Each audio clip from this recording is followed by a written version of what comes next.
పెద్దరవీడు అనే గ్రామంలో ఒక కాకి, ఎద్దు ఉండేవి.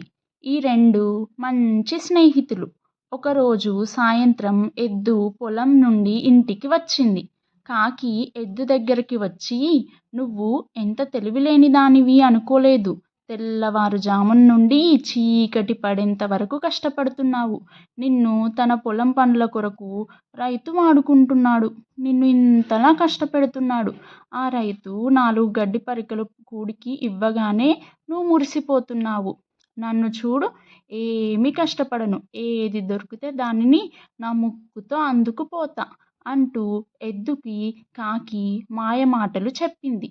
కాకి మాటలు విన్న ఎద్దు ఇలా సమాధానం ఇచ్చింది. నేనేమీ విచారంగా లేను.